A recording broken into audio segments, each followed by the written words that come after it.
नमस्कार, मैं सुनील कुमार। तो दोस्तों, जैसा आपको पता है, हम आपके लिए साइकोलॉजी की एमसीक्यू क्वेश्चन की क्लासेज लेके आ रहे हैं। तो इसी कड़ी में आज हमारी फोर्थ क्लास है, जिसमें हम वृद्धि एवं विकास यानी कि ग्रोथ एंड डेवलपमेंट से संबंधित मल्टीपल चॉइस क्वेश्चन करेंगे। तो चलिए शुरू करते हैं वीडियो।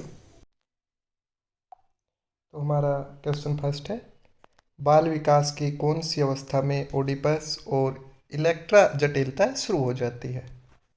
तो जो जटिलताएं हैं ओडिपस और इलेक्ट्रा, ये किस अवस्था में शुरू होती है? शैशवावस्था, बाल्यावस्था, किशोरावस्था की वयस्क अवस्था। तो इसका जो राइट ऑप्शन है ये बी है, बाल्यावस्था। नेक्स्ट क्वेश्चन देखिए, कौन सा शब्द एक बच्चे की शारीरिक वृद्धि को सबसे अच्छी तरह से वर्णित करता है? कौन सा शब्द ग्रोथ को, वृद्धि यानी कि ग्रोथ को कौन सा शब्द एक्सप्लेन करता है? गुणात्मक, मात्रात्मक, संगठित, असंगठित। तो जो ग्रोथ है वो हमारी मात्रात्मक होती है, यानी कि जो मात्रात्मक वर्ड है ये इसको सही से एक्सप्लेन करता है। प्रश्न नंबर 3 है आपका, निम्नलिखित में से कौन आरंभिक बचपन की विशेषता नहीं है? यानी कि जो बाल्यकाल है, हमारा बचपन है, उसकी कौन सी अवस्था इनमें से नहीं है? प्रीगैंग अवस्था, अनुकरणशील, पूछताछ वाली, या खेलने की उम्र। तो इसका जो राइट ऑप्शन है वो बी है, अनुकरणशील, अनुकरण करने की अवस्था। वो आरंभिक बचपन की अवस्था नहीं है।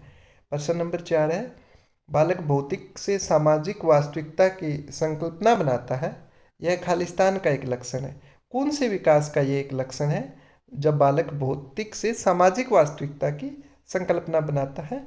भौतिक विकास, बौद्धिक विकास, भावनात्मक विकास, सामाजिक विकास।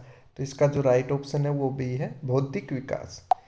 प्रश्न नंबर 5 है, बालक एक गतिविधि के लिए खालिस्तान मिनट से ज़्यादा नहीं बैठ सकता। मतलब मैक्सिमम एक बच्चा कितने टाइम बैठ सकता है?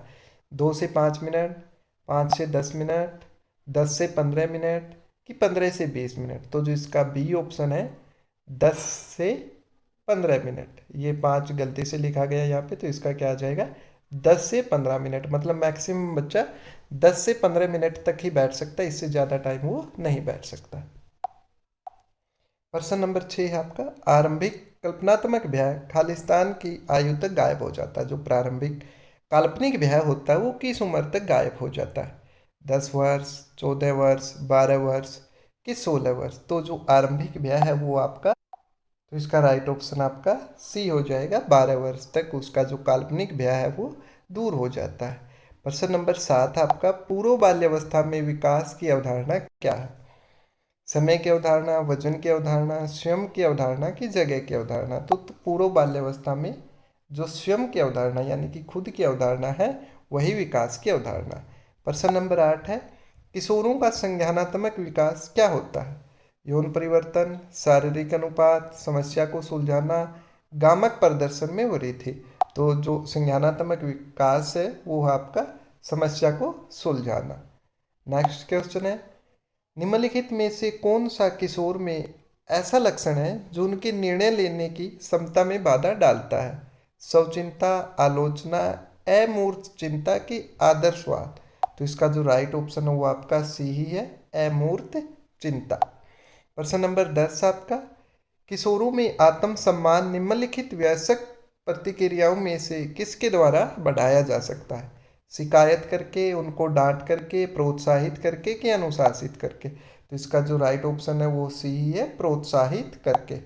देखिए, जो ये वाले क्वेश्चन ही आपके मोस्ट इम्पोर्टेंट क्वेश्चन ढूंढ रखे हैं प्रत्येक लेसन से, और इनमें से 90% क्वेश्चन वो जो आपके प्रीवियस एग्जाम में, कोई यूपी टैट में, कोई सुपर टैट में, एच टैट में, पी टैट में, या डी ट्रिपल एस बी में, के वी एस में, एन वी एस में, इनमें ये आ चुके हैं क्वेश्चन।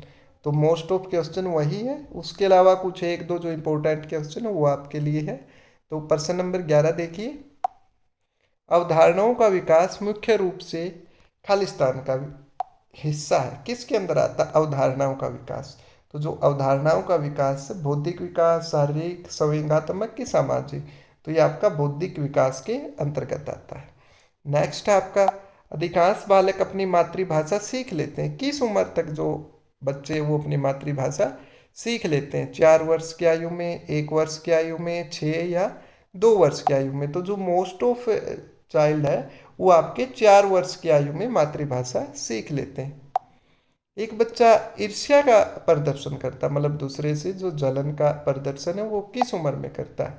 18 मंथ, 6 मंथ, 12 मंथ कि 24 मंथ? तो इसका जो राइट ऑप्शन है ये है 18 महीने का बालक जो ईर्ष्या उसका प्रदर्शन कर सकता है। क्वेश्चन नंबर 14 है, पद संवेगात्मक क्रांति किस अवस्था से अधिक जुड़ा हुआ? ये एक वर्ड है संवेगात्मक क्रांति। ये कौन सी उम्र से ज्यादा जुड़ा हुआ, किस विकास की किस अवस्था से जुड़ा हुआ? किशोरावस्था, बाल्यावस्था, शैशवावस्था की वयस्क अवस्था? तो ये वाला आपका किशोरावस्था से जुड़ा हुआ है। नेक्स्ट क्वेश्चन है, एक बालक अपने बाएं हाथ से काम करता है जैसे खाना लेना या लिखना, इस विकास का कारण है? कौन सा विकास है? मतलब वो लेफ्ट हैंडेड है बच्चा, तो ये विकास के किस क्रम में हम मान सकते हैं? ऑप्शन ए विकासात्मक व्यवहार, वंशानुगत व्यवहार, गलत व्यवहार के उपरोक्त सारे? तो इसका जो राइट ऑप्शन है वो आपका विकासात्मक व्यवहार। नेक्स्ट क्वेश्चन आपका क्वेश्चन नंबर 16, ब्रोनफेन-ब्रेनर की विकास पारिस्थितिकीय तंत्र सिद्धांत। ये क्वेश्चन ऐसे भी बन सकता है कि ब्रोनफेन-ब्रेनर ने कौन सा सिद्धांत दिया? तो जो उन्होंने सिद्धांत दिया पारिस्थितिकीय तंत्र सिद्धांत, उसके अनुसार माता पिता का कार्यस्थल निम्नलिखित में से किस तंत्र में समाहित है? तो किस तंत्र में समाहित है? सूक्ष्म तंत्र में, वृहद तंत्र में, मेजोतंत्र में कि एक्सोतंत्र में? तो जो माता पिता का कार्य क्षेत्र है वो आपका एक्सोतंत्र में समाहित है, इनके ब्रोनफेन-ब्रेनर के इस सिद्धांत के अनुसार। नेक्स्ट क्वेश्चन आपका क्वेश्चन नंबर 17, युवा किशोरों की यह मान्यता है कि वे पूर्णतया किसी अन्य व्यक्ति से भिन्न है, मतलब पूरे टोटली किसी दूसरे से डिफरेंट है, तो उनकी इस अवधारणा को, इस मान्यता को हम क्या कहते हैं? काल्पनिक मिथक, आत्मज्ञान, आत्म परिचय या व्यक्तिगत मिथक? तो ये व्यक्तिगत मिथक है, उनकी खुद की जो सोच है, उनकी जो अवधारणा है उसको हम व्यक्तिगत मिथक कहते हैं कि वो सबसे अलग है। नेक्स्ट क्वेश्चन है, एक बालिका के उसके पिता के प्रति आकर्षण को फ्रायड ने क्या कहा है? जो मतलब बेटी और पिता का जो आकर्षण है उसको फ्रायड ने क्या कहा है? ओडिपस ग्रंथि, मौखिक ग्रंथि, नैतिक द्वंद्व की इलेक्ट्रा ग्रंथि? तो फ्रायड के अनुसार वो इलेक्ट्रा ग्रंथि है। नेक्स्ट क्वेश्चन है, 16 वर्ष की आयु तक मस्तिष्क का भार लगभग कितना हो जाता है? तो 16 वर्ष की आयु तक जो मस्तिष्क का भार है वो 750 से 900 ग्राम, 1000 से 1200 ग्राम, 800 से 1000 ग्राम कि 1200 से 1400 ग्राम? जो मस्तिष्क का भार है वो इतना हो जाता है, यानी कि 1200 से 1400 ग्राम हो जाता है। यहाँ सिर्फ मस्तिष्क का भार दिया है, सिर का भार नहीं दिया गया। नेक्स्ट क्वेश्चन है, विकास मानक पद किसने दिया? तो ये आपने कमेंट सेक्शन में बताना कि जो विकास मानक पद है वो किसने दिया।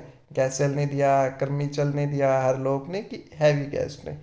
तो ये थे हमारे आज के जो 20 क्वेश्चन। आपको पता है हमारी प्रत्येक वीडियो में 20 क्वेश्चन की हम सीरीज लेके आ रहे हैं। लगभग हम 3000 प्लस MCQs करने वाले हैं, तो आप एक भी वीडियो स्किप ना करें। इसी के साथ धन्यवाद। जय हिंद, जय भारत।